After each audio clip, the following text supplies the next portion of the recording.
Hello friends, welcome back to my YouTube channel. आज इस video में हम लोग कवर करेंगे अपना next topic, that is accounting terms. और ये हमारा पार्ट 1 स्टार्ट होने जा रहा है, जिसमें हम लोग बेसिक अकाउंटिंग टर्म्स की स्टार्टिंग करेंगे। So let's start the session.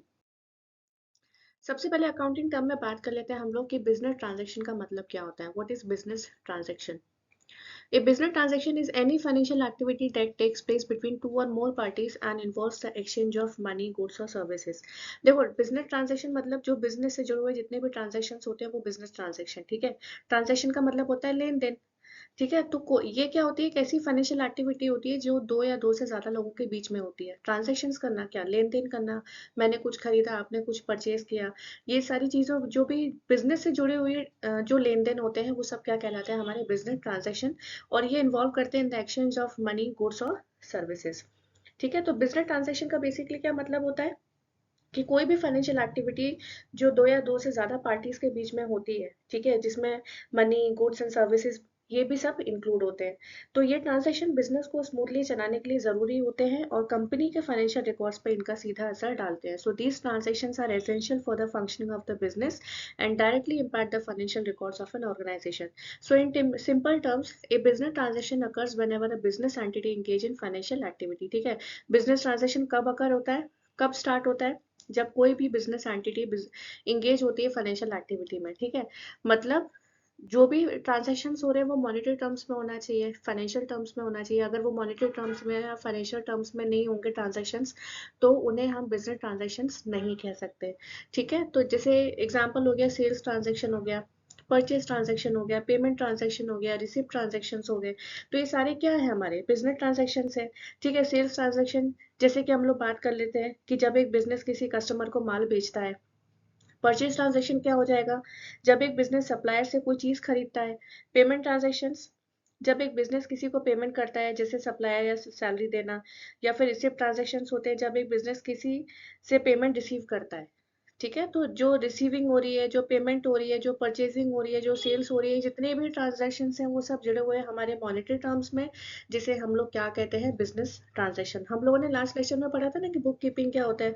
Book keeping में जितने भी ट्रांजेक्शन होते हैं, रोज के जो लेन देन होते हैं, उसको हम सब चीजों को रिकॉर्ड करते हैं। उसी तरह से बिजनेस ट्रांजेक्शन होते हैं, वो सारे transaction monetary point of view से देखे जाते हैं। ये सारे ट्रांजेक्शन भी मॉनेटरी पॉइंट ऑफ व्यू से देखे जा रहे हैं, ठीक है। तो जो भी transaction business point of view से देखे जा रहे हैं, फाइनेंशियल पॉइंट ऑफ व्यू से देखे जा रहे हैं, मॉनेटरी पॉइंट ऑफ व्यू से देखे जा रहे हैं, और जो जो लेन देन हो रहा है मॉनेटरी टर्म्स में, वो सब क्या होता है, हमारा बिजनेस ट्रांजेक्शन्स। नेक्स्ट है अकाउंट। अब अकाउंट क्या होता है? Account is a systematic record of financial transactions related to a particular person, asset, liability, expense, income और equity। तो अकाउंट का मतलब क्या होता है, जितने भी फाइनेंशियल ट्रांजैक्शंस होते हैं उनका एक सिस्टमैटिक रिकॉर्ड रखना, ठीक है।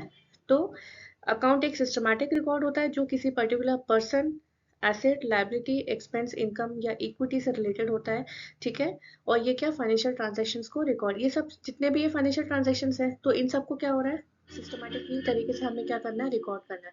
तो it helps business track and manage their financial activities in an organised manner, ठीक है। अब सबके अकाउंट बने होते हैं, आप लोगों ने पढ़ा होगा अकाउंट टाइप्स ऑफ अकाउंट क्या होता है, जो हम अभी डिटेल में पढ़ेंगे अभी आने वाली वीडियोस में, कि टाइप्स ऑफ अकाउंट होते हैं ना, पर्सनल, नॉमिनल, रियल, सबके पर्सनल अकाउंट अलग अलग सेपरेट अकाउंट बनते हैं, ठीक है। तो उससे क्या होता है, फाइनेंशियल एक्टिविटीज को आसानी से ट्रैक करना बहुत ईजी हो जाता है, ठीक है। उससे अकाउंट बनते हैं, सबके अकाउंट बनते हैं और ऑर्गेनाइज मैनर में अकाउंट बनते हैं, ठीक है। उससे क्या होता है, जो कंपनी होती है अपने अपने अकाउंट को इजीली ट्रैक कर सकते हैं, इजीली तरीके से पहचान सकते हैं कि किसका क्या अकाउंट है और क्या लेन देन हो रहा है, ठीक है। तो accounts are used in accounting to classify, summarise and record all money transactions of an entity, ठीक है। तो अकाउंट बेसिकली क्यों इंपॉर्टेंट है, तो बिजनेस को फाइनेंशियल एक्टिविटीज ट्रैक करने और मैनेज करने में ये हेल्प करता है, ठीक है। तो अकाउंटिंग के अंदर ये ट्रांजेक्शन्स को क्लासिफाई करता है, समराइज करता है और रिकॉर्ड करके चलता है जितने भी फाइनेंशियल एक्टिविटीज होती हैं उनको, एंड हर पैसों से जुड़ी हुई ट्रांजेक्शन्स को प्रॉपर्ली ऑर्गेनाइज करने में हेल्प करता है। तो इसलिए सबके अकाउंट जो होते हैं सिस्टमैटिक रिकॉर्डिंग तरीके से जितने भी फाइनेंशियल ट्रांजेक्शन्स होते हैं उनको रिकॉर्ड करके चलना ही इसे हम लोग कहते हैं अकाउंट्स। Now next है capital. Capital मतलब capital is the amount invested in an enterprise by the proprietor in case of proprietorship or by partner in partnership business.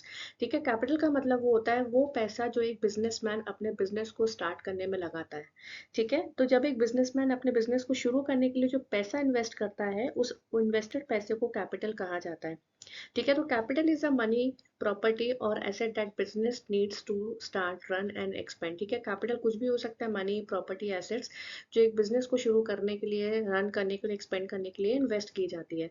So it includes cash, equipments, building, land and even intellectual property that helps generate revenue.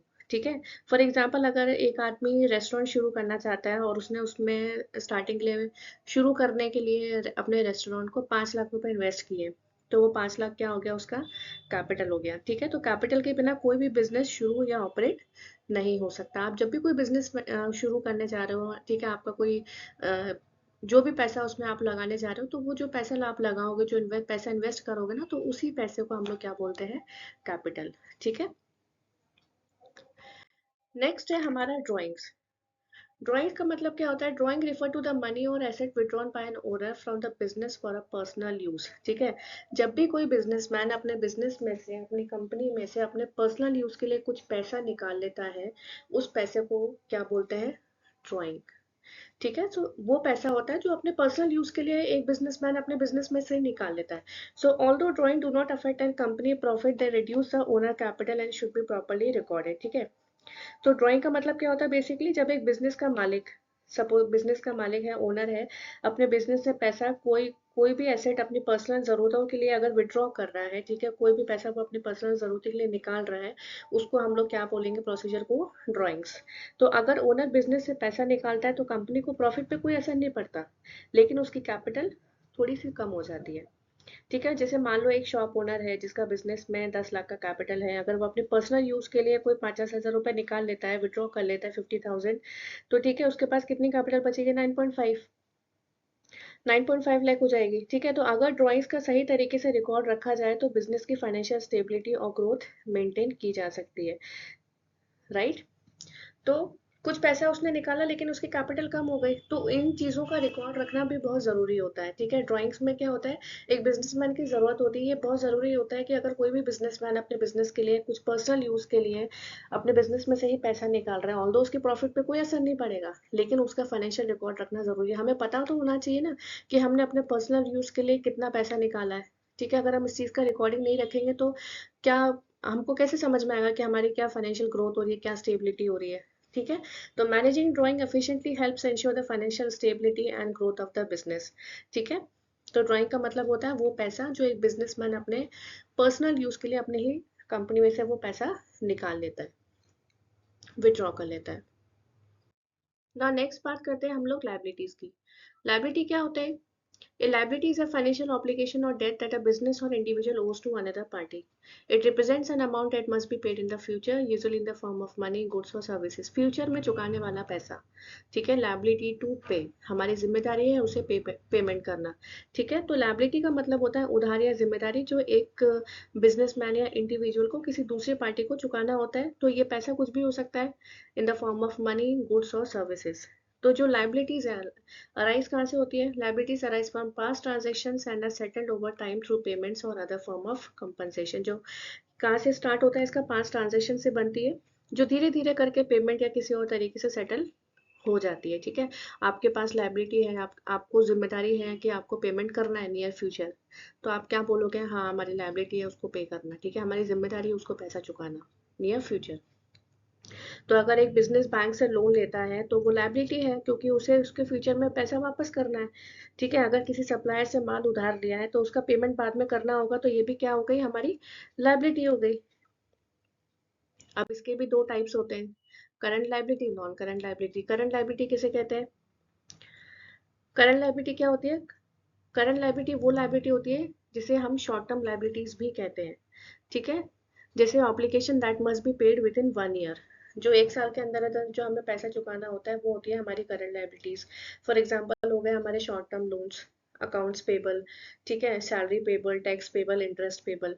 और long term liabilities क्या होती है, जो are non non current liabilities होती है, are those डेब्ट of financial obligation that a business need to pay after 1 year. ये ऐसी लाइबिलिटी होती है, नॉन करंट लाइबिलिटी, जो 1 साल के बाद चुकानी होती है। ठीक है। जो 1 साल के अंदर अंदर चुकानी होती है वो हमारी करंट लाइबिलिटी होती है, और नेक्स्ट जो नॉन करंट लाइबिलिटी होती है जो हमें 1 साल के बाद चुकानी होती है।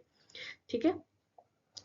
So these are also called long term liabilities because they are not due immediately. For example long term loans हो गए, बॉन्ड्स पेबल हो गए, डिफर्ड टैक्स हो गया, लाइबिलिटीज मॉर्टगेज हो गए, पेंशन लाइबिलिटीज होगी।